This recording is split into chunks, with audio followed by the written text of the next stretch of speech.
Hello दोस्तों, अस्सलामु अलैकुम वरहमतुल्लाहि वबरकातुहू। उम्मीद करता हूँ आप लोग खुश होंगे, मस्त होंगे और जहाँ भी होंगे चकाचक होंगे। तो दोस्तों, आज के इस वीडियो में हम पढ़ेंगे उर्दू कवायद, जो कि एक अहम सबक है, ज़रूरी सबक है और ख़ास सबक है और इसकी ज़रूरत भी है। तो चलिए, वीडियो शुरू करने से पहले आपसे मैं दरख्वास्त करता हूँ, रिक्वेस्ट करता हूँ, अर्ज़ करता हूँ, गुजारिश करता हूँ कि अगर आप मेरे चैनल पर पहली मरतबा आए तो चैनल को सब्सक्राइब कर दीजिए और वीडियो को दोस्तों को वीडियो शेयर भी कर दीजिए और ख़ुद भी लेकर के सामने बैठ जाइए और इस सबक को एकदम ध्यान से देखिए, क्योंकि इस सबक के अंदर मालूम है मैं उन चीज़ों को ही लेकर के आया हूं जिसकी अभी ज़रूरत है। यानी कि हमारा एग्ज़ाम बिल्कुल करीब है और मैं कहता हूं कि एग्ज़ाम देने से पहले 1 दिन 2 दिन पहले आप मेरी वीडियो को ज़रूर एक बार देख के जाएं। मुझे लगता है कि आपको बहुत फ़ायदा होगा, काफ़ी फ़ायदा होगा, क्योंकि मैं इस तरह का भी बना करके लेकर के आया हूँ और कवायद के ऊपर 2 से 3 वीडियो बनाऊंगा। इस 3 वीडियो के अंदर ना ये अपने बोर्ड एग्ज़ाम के अंदर जो कुछ भी पूछा जाता है उन तमाम चीज़ों को मैं कवर करूँगा और आपके सामने बयान करूँगा। लेकिन उसके लिए ज़रूरी कि आप अपना ज़हन बिल्कुल इस तरफ माइल करें और तवज्जो के साथ हमारे सबक को देखें, सुने, समझे, बिल्कुल ईजी समझ में आएगा।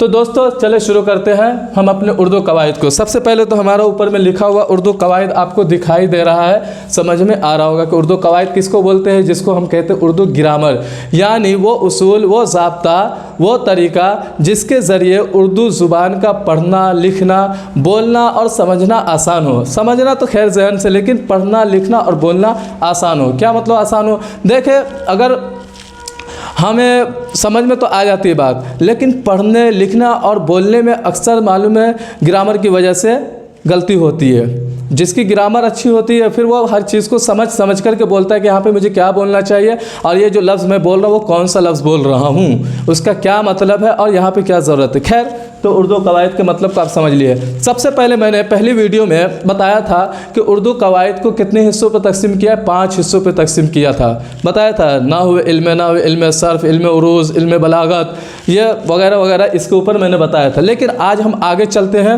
मेरे बात ध्यान रखना, बिल्कुल तवज्जो रखना, क्योंकि बहुत ही मेहनत के साथ और बहुत ही एक बेहतरीन तरीका बना करके आपके सामने आसान लेकर आया हूँ। मुझे लगता है कि मैं 10 मिनट के अंदर में इस वीडियो को कंप्लीट करूँगा। जो चीज़ें अपने पास है उसको मैं आपके सामने पेश करूँगा और उसके बाद फिर फटाफट 2 से 3 वीडियो आपके लिए लेकर आऊँगा। खैर चले, तो सबसे पहले जो हम इंसान हैं, हमारे मुँह से निकलती है आवाज़, जैसे कि अभी मैं बोल रहा हूँ, तो इसी तरह हर इंसान के मुंह से निकलती है सबसे पहले आवाज़ और उसी आवाज़ को हम कहते हैं लफ्ज़। उसी आवाज़ को हम क्या कहते हैं? लफ्ज़। तो पूछा जाएगा हमसे सबसे पहले कि लफ्ज़ किसको कहते हैं। सबसे पहले हमसे पूछा जाएगा कि लफ्ज़ किसको कहते हैं, तो लफ्ज़ मालूम इंसान के मुंह से जो आवाज़ निकलती है उसी को लफ्ज़ कहते हैं। इंसान के मुंह से जो आवाज़ निकलती है उसी को लफ्ज़ कहते हैं। जी हाँ, आपसे ये भी सवाल किया जा सकता है कि इंसान के मुंह से जो आवाज़ निकलती है उसे क्या कहते हैं, तो लफ्ज़ कहते हैं। ये आपको पता चल गया। लफ्ज़ को कलमा भी कह सकते हैं, कोई मुश्किल नहीं है। लेकिन अब आगे चलते हैं कि किस तरह से कलमा को या लफ्ज़ को तकसीम किया है। तो कलमा या लफ्ज़ की 2 किस्में हैं। सबसे पहले जान लीजिए कि लफ्ज़ की कितनी किस्में हैं, तो लफ्ज़ की 2 किस्में हैं और उसमें सबसे पहले क्या है? मौजू, नंबर 2 मुहमल। किसको कहते हैं मौजू, किसको कहते हैं मुहमल? शायद आपने पढ़ा होगा, सुना होगा, समझा होगा, ना भी सुना पढ़ा तो आज समझ जाएंगे। लफ्ज़ मौजू किसको कहते हैं, तो मौजू उस लफ्ज़ को कहते हैं जिसके कुछ माना हो। मौजू किसको कहते हैं? मौजू उस लफ्ज़ को कहते हैं जिसके कुछ माना हो। यानी मैं कोई एक ऐसा लफ्ज़ बोलूँगा, उसका माना आपको समझ में आ जाएगा और जिस लफ्ज़ का माना आपको समझ में आ जाएगा वही है हमारा मौजू। जी हाँ, जैसे मैं एक लफ्ज़ बोलता हूँ किताब, मैं बोलूँगा भाई किताब लाओ, तो आप वहाँ पे क्या ईंट पत्थर उठा करके नहीं लेकर के आएंगे। क्यों? क्योंकि आपको लफ्ज़ किताब का मतलब मालूम है और लफ्ज़ किताब सुन करके आप समझ चुके हैं कि ये क्या मांग रहे हैं, वो पढ़ने की जो चीज़ें हैं वो मांग रहे हैं। बिल्कुल, यहाँ पे हमारा ये हो गया हल। नंबर 2 कलम। किसी ने बोला कलम, तो आप वहाँ पे जा कर के लकड़ी ला के नहीं देंगे। क्यों? क्योंकि कलम के लफ्ज़ कलम सुनते ही आपने समझ लिया कि लिखने की चीज़ है जो कि कलम है, वो चाहिए अपने को। लेकिन अब मैं एक दूसरा लफ्ज़ बोलूँगा मुहमल। मौजू समझ गए? मौजू उस लफ्ज़ को कहते हैं जिसके कुछ माना हो, जैसे किताब और कलम। नंबर 2 क्या है? मुहमल। मुहमल उस लफ्ज़ को कहते हैं जिसके कुछ माना न हो। मुहमल उस लफ्ज़ को कहते हैं जिसके कुछ माना न हो। जैसे कि मैं बोलूँ विताब, मैं बोला विताब लेके आओ और वो नया बंदा था, इससे पहले मैंने ये मौजू और मोहम्मद नहीं पढ़ाया हुआ बताया हुआ था। अब वो बेचारा परेशान कि क्या मांग रहे यार, क्या मांग रहे। और उस्ताद वहाँ भड़क करके चमाट लगा दिए। अब वो बच्चे भी गर्म होकर के, अरे सर क्या बोल रहे हो, कुछ समझ में आ नहीं रहा है, और आपने मार बरसा दिया। तो फिर वो बता रहे हैं कि विताब जो है असल में किताब था। अरे सर तो ऐसा बोलो ना। तो पता चला विताब क्या है, मुहम्मल। और मुहम्मल कहते हैं उस लफ्ज़ को जिसके कुछ माना ना हो। लेकिन आम ज़ुबान में आप जो सुनते हैं किताब विताब ला, पानी वानी ला, रोटी वोटी ला, तो क्या मतलब है, मौजू के साथ जब मुहम्मल को हम बयान करते हैं उस वक्त मुहम्मल मालूम मौजू के माने में आ जाता है। ठीक है, समझ गए। जैसे कि यह विताब है, सिंगल अगर विताब बोलूं पहली बार नए बंदे को तो वो कंफ्यूज हो जाएगा कि क्या बोले भाई, समझ में नहीं आया। लेकिन अगर मैं बोलूँ ए किताब विताब लाओ, तो बंदा लेकर के आ जाएगा। क्यों, यहाँ पे विताब आ गए किसके माने में, किताब के माने में आ गए। तो यहाँ पे मौजू के साथ मिल करके मुहम्मल भी माना दे देता है, वो अलग बात है। लेकिन मौजू ऐसे लफ्ज़ को कहते हैं जिसके कुछ भी माना ना हो, जैसे कि मौजू ऐसे लफ्ज़ को कहते हैं जिसके कुछ माना हो, जैसे कि यहाँ पे लिखा हुआ है किताब कलम। मुहम्मल किसको कहते हैं, तो मुहम्मल ऐसे लफ्ज़ को कहते हैं जिसके कुछ माना ना हो। मुहम्मल ऐसे लफ्ज़ को कहते हैं जिसके कुछ माना ना हो, जैसे कि विताब, वलम, वोटी। ठीक है, तो यह आपका मौजू और मुहम्मल समझ में आ गया कि इंसान के मुंह से जो आवाज़ निकलती उसे लफ्ज़ कहते हैं। लफ्ज़ की कितनी किस्में, तो दो किस्में हैं। दो कौन कौन सी किस्में, तो एक मौजू है, दूसरा मुहम्मल है। मुहम्मल किसको कहते हैं, तो मुहम्मल ऐसे लफ्ज़ को कहते हैं जिसके कुछ माना हो। मौजू ऐसे लफ्ज़ को कहते हैं जिसके कुछ माना हो। मुहम्मल ऐसे लफ्ज़ को कहते हैं जिसके कुछ माना हो। चलिए आगे चलते हैं। फिर से हम चलते हैं कलमा की तरफ कि कलमा की कितनी किस्में हैं, कलमा की कितनी किस्में। यहाँ जो कलमा है ये मालूम मुंह से अल्फाज निकल रहे हैं ना, अभी इब्तिदा शुरुआत हुआ वहाँ उसके एतबार से। लेकिन अब लफ्ज़ बन चुका है, अब यहाँ पे ये मौजू हम आ गए, तो लफ्ज़ मौजू बोलिए या कलमा बोलिए। यहाँ जो लिखा हुआ है फिर कलमा की, तो इसको लफ्ज़ मौजू बोलिए या फिर कलमा बोलिए, दोनों चलेगा। चलिए, तो कलमा की यानी लफ्ज़ मौजू की कितनी किस्में, 3 किस्में हैं। ठीक है, यानी कि कलमा की कितनी किस्में, 3 किस्में हैं। पहला इस्म, दूसरा फ़ेल और तीसरा हर्फ। बहुत ही आसान है, और मैं कहता हूँ कि आप अगर पढ़ चुके हैं तो भी एक बारी सुन करके जाए, ताकि आज आपका मजबूत हो जाएगा, स्ट्रांग हो जाएगा और आपके भेजे में प्रॉपर उतर जाएगा। चलिए, तो इस्म का सबसे पहले जाने कि इस्म कहते हैं किसको, इस्म कहते हैं नाम को। इस्म किसको कहते हैं, तो इस्म कहते हैं नाम को, पहले इतना ही जान लीजिए। फ़ेल किसको कहते हैं, तो फ़ेल कहते हैं काम को। फ़ेल का मतलब आप सोचेंगे फ़ेल किसको कहते हैं, तो सर वो लड़का जो एग्ज़ाम में नाकाम हो जाए उसको फ़ेल कहते हैं। अरे तो ऐसा नहीं है, वहाँ पे फ़ेल का मतलब दूसरा, यहाँ पे फ़ेल का मतलब दूसरा है। वहाँ पे फ़ा या लाम है, उसके मतलब होते हैं नाकाम। यहाँ पे फ़ा ऐन लाम है, इसके मतलब होते हैं कामयाब। कामयाब के साथ में काम को बोलते हैं फ़ेल। चलिए, इस नाम को कहते हैं फ़ेल, काम को कहते हैं। हर्फ किसको कहते हैं भाई, तो देखें हर्फ मालूम है जो लफ्ज़ जो कलमा भी ना हो, हर्फ जो कि इसम भी ना हो, फ़ेल भी ना हो। क्यों ना हो, क्योंकि अभी वो जुमला बना नहीं है। देखिए जैसे कि अलिफ बा ता सा जीम हा खा, ये सब हर्फ है, लेकिन हम इस्तिलाह में उसकी तारीफ़ करते हैं। हर्फ वो इसम है। हर्फ किसको कहते हैं, तो हर्फ 2 इसम या 2 फ़ेल को मिलाने का काम करे। हर्फ किसको कहते हैं, तो हर्फ वो है जो 2 इसम या 2 फ़ेल या 2 जुमला या 2 कलमा या 2 कलाम वगैरह को मिलाने का काम करे। कैसे मिलाता है हम आपको बताएंगे अभी। अब चलिए इसम को अच्छी तरह से समझते हैं। पहले तो समझ गए इसम किसको कहते हैं, आपने सुना होगा कई मरतबा कि आपका इसमें गिरामी, तो आप वहाँ पे क्या बोल रहे भाई, इसमें गिरामी। जी ना, बिल्कुल इधर उधर करने की ज़रूरत नहीं है, आपको नाम बताने का है। इसम का मतलब क्या होता है, नाम। अब इसकी तारीफ़ कर लेते हैं। तो इसम किसको कहते हैं, इसम वो कलमा है जिससे किसी भी चीज़ का हमको नाम समझ में आए। इसम वो लफ्ज़ है, वो कलमा है जिससे हमें किसी भी चीज़ का नाम मालूम हो। जैसे मैंने बोला जैद, एक लफ्ज़ लिख करके दिया आपको जैद, यहीं पे लिख देता हूँ भाई, जैद लिख करके आपको दिया और बोला कि भाई ये लफ्ज़ पढ़ के क्या समझ में आया, तो आप इजीली कह सकते हैं कि इस लफ्ज़ को पढ़ने के बाद हमें समझ में आया कि ये किसी का नाम है। जी हाँ, तो जिस लफ्ज़ से हमें किसी भी चीज़ के क्या बोलते हैं, जिस लफ्ज़ से हमें किसी चीज़ का नाम मालूम हो उसे कहते हैं इसम। जैसे जैद, खालिद, हामिद। इसी तरह दिल्ली, मुंबई, कोलकाता, ये लफ्ज़ बोलता हूँ। जैसे मैंने बोला दिल्ली, बोला भाई ये दिल्ली सुन के क्या समझ में आया, तो आप बोलेंगे कि ये एक जगह का नाम है। मुंबई, तो क्या बोलेंगे, एक जगह का नाम है, पता चला जिस लफ्ज़ से नाम का, किसी के नाम का पता चले उसी को तो इस्म कहते हैं, तो आपका इस्म हो गया हल। चलते हैं आगे। फेल किसको कहते हैं, मैंने बताया यहाँ पे काम को। तो फेल कौन सा काम भाई, कौन सा काम है, ईंट पत्थर तोड़ने वाला ही सिर्फ काम होता है? जी नहीं, ईंट पत्थर तोड़ना वो एक प्रोफेशनल काम है, वो अलग है। यहाँ पे हर तरह की हरकत जो पाई जाती है उसे कहते हैं हम काम। फेल वो कलिमा है जिससे हमें किसी भी चीज़ के होने या करने का, किसी काम के होने या करने का पता चले। फेल वो कलिमा है जिससे किसी काम का होना या करना मालूम हो। फेल वो कलिमा है जिससे किसी काम का होना या करना मालूम हो। जैसे आया, अब मैं बोलूँगा लफ्ज़ आया, पढ़ के या सुन के आपको क्या समझ में आता है, तो आप कहेंगे कि किसी का नाम समझ में आता है। ये तो कोई भी नहीं बोलेगा आया उसका नाम है, हो ही नहीं सकता है। पता चला आया, ये हरकत करते हुए, काम करते हुए आया, पता चला आया क्या है, फेल। क्या है भाई, आया। ये आया क्या हो गया, फेल। क्यों? क्योंकि आने से हमें एक काम का इल्म हुआ, और जिस लफ्ज़ से हमें काम का पता चलता है उसी को हम कहते हैं फेल। फेल भी आपका हल हो गया। फेल किसको कहते हैं, तो वो लफ्ज़ जिससे हमें किसी काम का होना या करना मालूम हो। जैसे कि आया फेल है, गया ये भी एक काम है, फेल। इसी तरह खाया, पिया, सोया, दौड़ा, भागा, ये सब के सब आपको फेल है। फेल के अंदर ज़्यादातर हरकत पाया जाएगा, आपको पता चलेगा कि कुछ कर रहा है, करना या होना। जैसे कि खेला, तो खेला क्या होता है भाई, खेलना कूदना, एक हरकत है। आप, मुझे उम्मीद है कि इस्म और फेल समझ गए होंगे, हर्फ के ऊपर आ जाते हैं। तो हर्फ वो कलिमा है जो दो इस्म या दो फेल को मिलाने का काम करे। हर्फ किसको कहते हैं, तो हर्फ वो कलिमा है जो दो इस्म या दो फेल को मिलाने का काम करे, उसी को कहते हैं हर्फ। अब देखो कैसे दो इस्म या दो फेल को मिलाने का काम करता है, देखिए।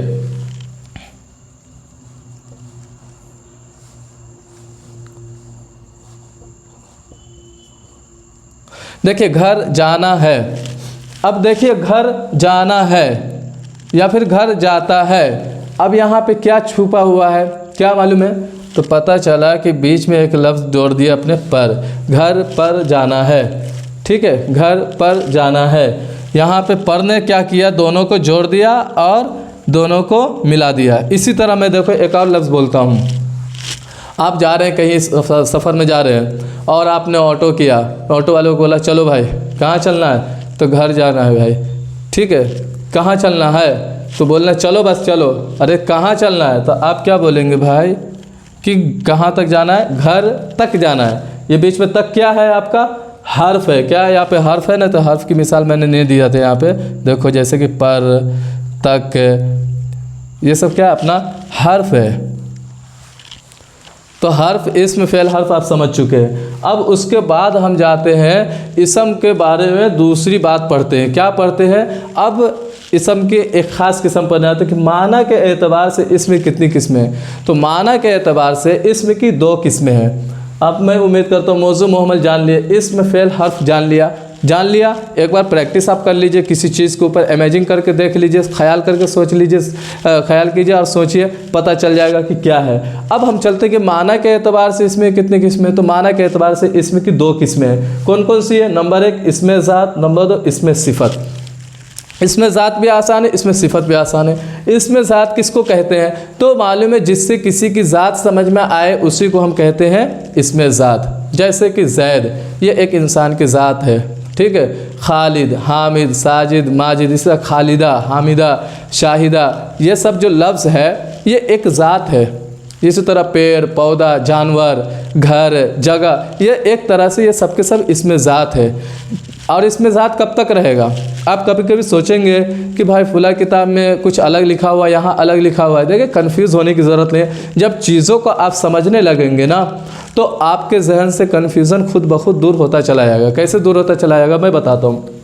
देखिए, इसमें ज़ात कहते हैं किसी भी चीज़ के ज़ात का इल्म हो उसे कहते हैं इसमें ज़ात। और इसमें सिफत, सिफत बोलते हैं खूबी को या खूबी को, अच्छाई या बुराई, जिस तरह की भी खूबी हो उसके अंदर उसे कहते हैं सिफत। पता चला जब तक किसी लफ्ज़ के साथ अच्छाई या बुराई नहीं लगाए हो तब तक वो इसमें ज़ात है।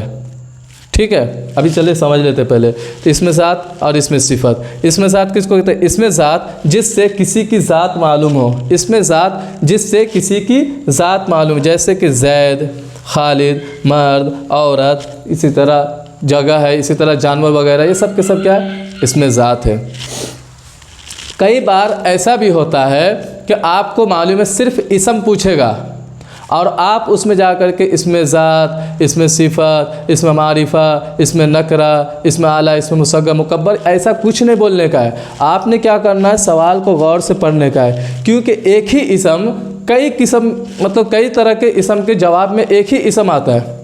जैसे कि मैं एक जैद है, इसी जैद को मैं अगर बताऊं ना तो इसम की बहुत सारी किस्म है। उसके मिसाल में सिर्फ जैद भी आ सकता है, दिल्ली आ सकता है, इसी तरह मुंबई, इसी तरह कोई भी जानवर किसी का भी नाम ले ले, वो कई तरह के इसम में वो मिसाल बन सकता है। तो आप सोचेंगे कि हर जगह यही मिसाल कैसे बनना है? वहाँ पर आपको चीज़ को सोचना होगा। क्या सोचना होगा? कि आपसे पूछा क्या है। अगर आपसे सिर्फ पूछा है कि जैद है, ठीक है, आया गया, खाया पिया सोया और जैद, इसमें से इस्म कौन है? तो जैद इस्म हो गया।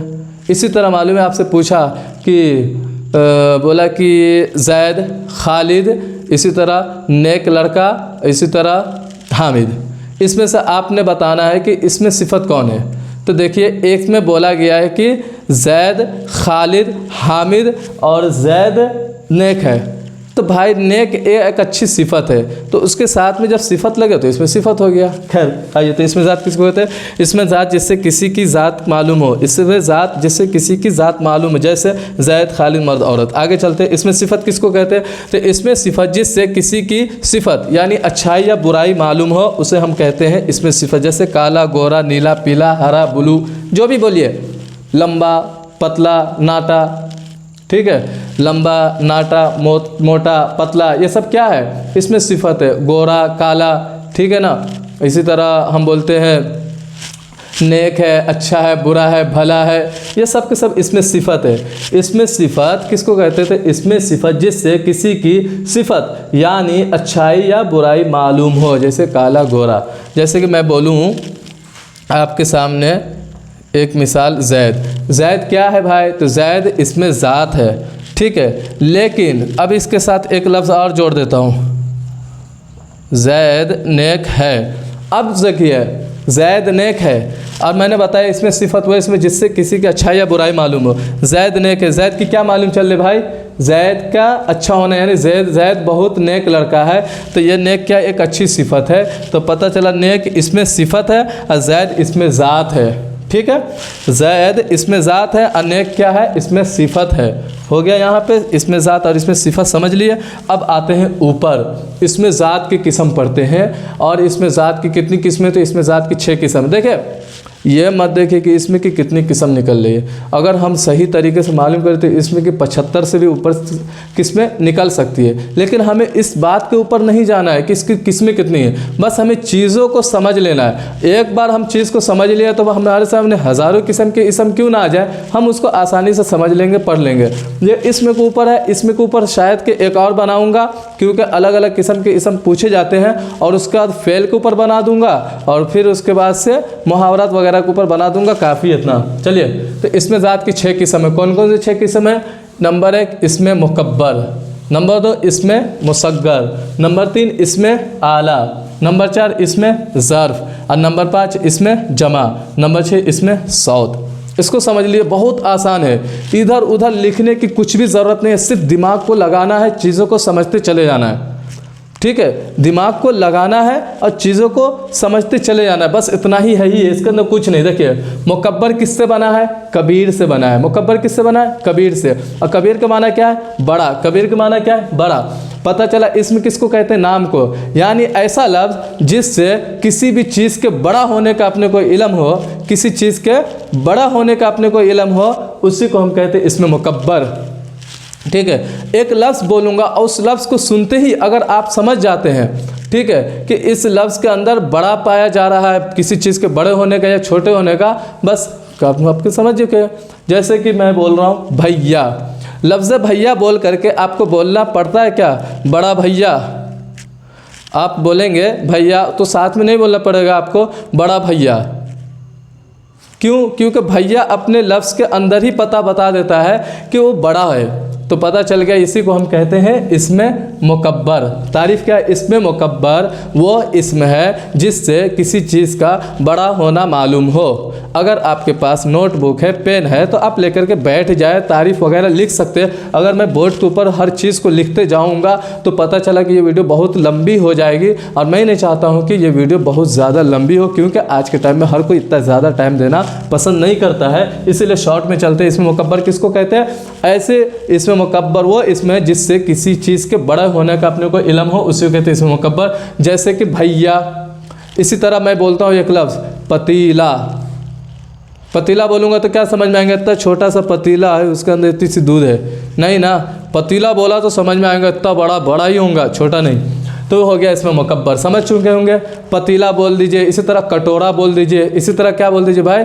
हाँ, डेग बोल दीजिए। ये सब आपका क्या है? इसमें मुकब्बर। ऐसे लफ्ज़ जिससे किसी भी चीज़ के बड़ा होना पता अपने को मालूम हो, वो इसमें मुकब्बर है। आप इसके ऊपर मिसाल बनाते चले जाए, खुद से भी कभी कभी 10-15 मिसालें बना सकते हैं, लेकिन ध्यान से सुनना। हाँ, मैं बहुत मेहनत के साथ इस वीडियो को बना रहा हूँ। इसमें मुसग्गर किसको कहते थे? इसमें मुसग्गर पहले याद रखिए कि मुसग्गर किसको बोलते हैं? मुसग्गर बना है सगीर से, और सगीर के माना होते हैं छोटा। यानी इसमें मुसग्गर उस इसम कहते हैं जिससे हमें किसी भी चीज़ के छोटा होना, किसी चीज़ का छोटा होना मालूम हो। जैसे कि भाई, भाई बोलूँगा तो छोटा होएगा, ना कि वो भैया हो जाएगा, बड़ा नहीं हो जाएगा, क्योंकि वो मुकब्बर में आ चुका है। ठीक है भाई। इसी तरह मैंने बोला क्या? पतीली। क्या समझ में आया? बड़ा सा पतीला समझ में आएगा? बिल्कुल नहीं। पतीली बोले तो छोटा ही समझ में आएगा। समझ चुके हैं। इसमें मुसग्गर किससे बना है? मुसग्गर बना है सगीर से। सगीर के माना क्या होता है? छोटा। अब पता चला कि छोटा जब इसका माना होता है तो ये इसके अंदर ऐसा लफ्ज़ जिससे हमें किसी चीज़ के छोटा होने का पता चले, इल्म हो, उसे कहते हैं इसमें मुसग्गर। हो गया इसमें मुसग्गर में आपका हल।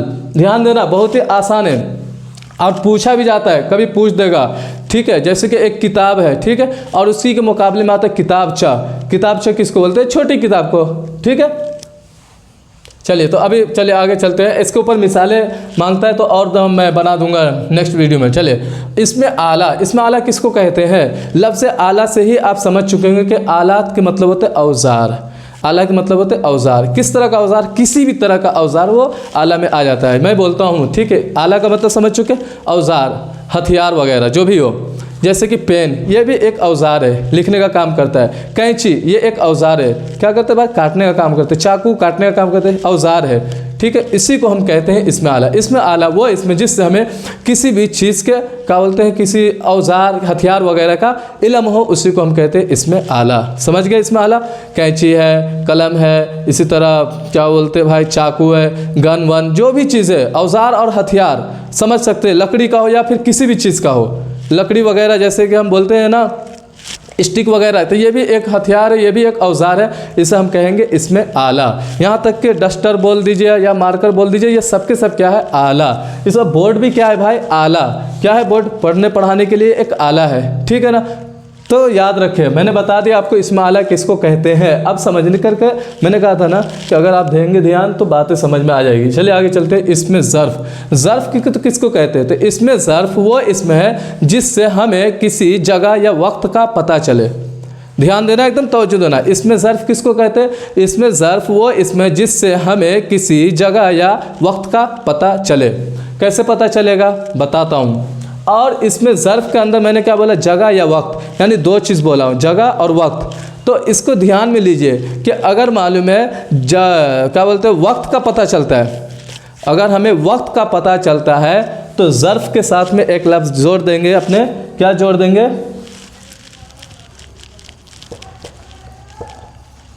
ज़मान।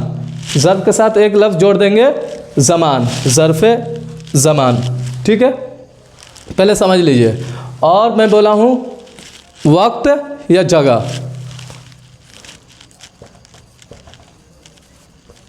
मकान। ज़र्फ़ है, ज़र्फ़ के साथ में एक तरफ जोड़ दिया अपने ज़मान और दूसरी तरफ जोड़ दिया का मकान।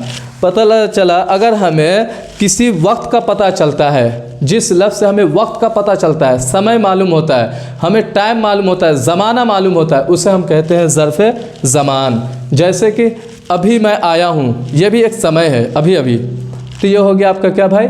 ज़र्फ़े ज़मान। कौन सा इसमें ज़मान है? अभी, ना कि मैं। ठीक है, इसी तरह मैंने बोला कल आप कहाँ थे, तो इसी के अंदर मालूम है कल ये क्या है, ये एक टाइम को बता रहा है, एक वक्त को बता रहा है, एक ज़माने को बता रहा है ना।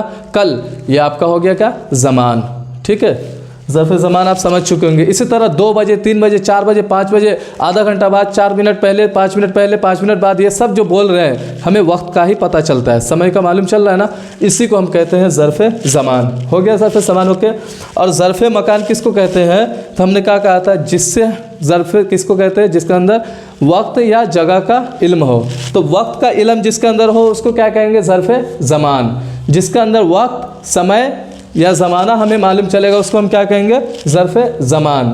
और जिस लफ्ज़ से हमें किसी जगह का इल्म हो उसे हम कहेंगे ज़र्फ़ मकान। जैसे घर क्या है भाई, ज़र्फ़ मकान है। घर क्या है, ज़र्फ़ मकान है। मस्जिद ज़र्फ़ मकान। इसी तरह मैदान, ग्राउंड सब क्या है, ज़र्फ़ मकान। अब थिएटर, हॉल, क्या जो भी बोलिए, जगह का जिससे हमें इल्म हो उसे हम कहते हैं ज़र्फ़ मकान। उम्मीद है कि आप ज़र्फ़ ज़मान और ज़र्फ़ मकान समझ लेंगे। पहले इसमें ज़र्फ़ किसको कहते हैं, इसमें ज़र्फ़ वो इसमें है जिससे हमें किसी जगह या वक्त का इल्म हो। जगह का इल्म होगा तो ज़र्फ़ मकान।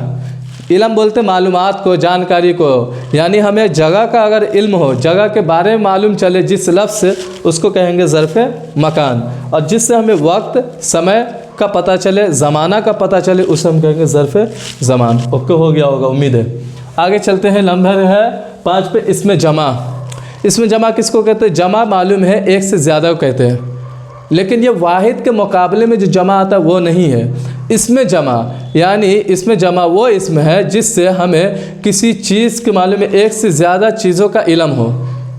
इसमें जमा वो इसमें है जिसका जो मालूम है जिससे हमें एक से ज़्यादा चीज़ों का इल्म हो। लेकिन इसमें जमा के अंदर क्या होगा, वो पहले से ही जमा रहेगा। कैसे जमा रहेगा, जैसे कि मैं बोलता हूँ एक लफ्ज़ लश्कर, लश्कर, ठीक है।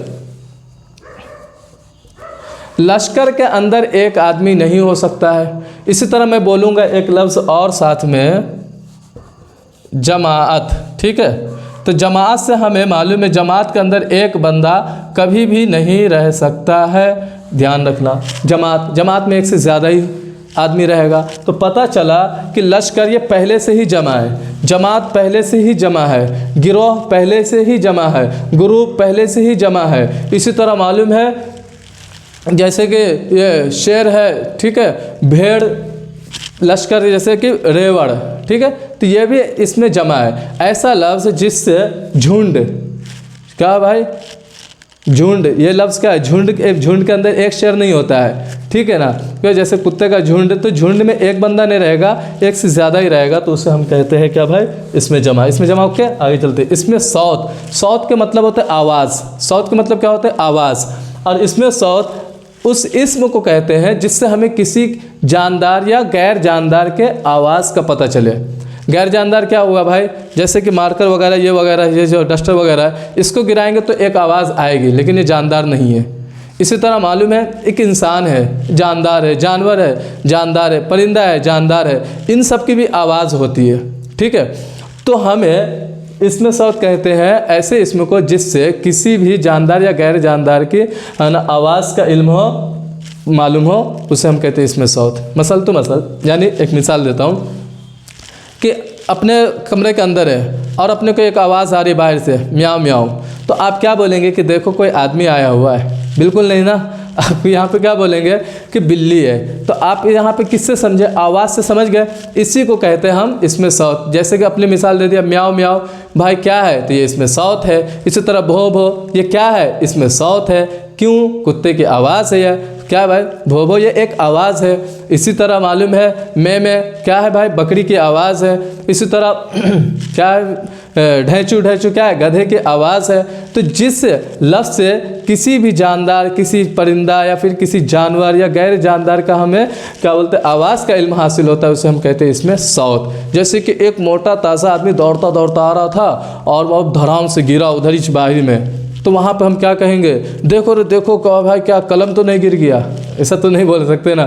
तो अपने को अंदाज़ा लग जाएगा कि कोई ना कोई आदमी गिरा है, तो समझ गए कि वो क्या है, आवाज़। धड़ाम से क्या हुआ भाई, आवाज़ आई अपने को, तो अपने समझ गए आवाज़ से, तो इसी को कहते हैं इसमें सौत। उम्मीद है कि आप समझ गए होंगे ये छः के छः, इसमें ज़ात की 6 किस्में जो कि इसमें मुकब्बर, इसमें मुसग्गर, इसमें आला, इसमें ज़र्फ़, इसमें जमा, इसमें सौत, आप समझ चुके होंगे। ज़र्फ़ के अंदर 2 चीज़ें, ज़र्फ़ ज़मान और ज़र्फ़ मकान, ये दोनों भी समझ लिए होंगे। आखिरी हम समझ लेते हैं उमूम और खुसूस। किसी चीज़ के आम और ख़ास होने के एतबार से इसमें की 2 किस्में हैं, एक है इसमें मारिफा और एक है इसमें नकरा।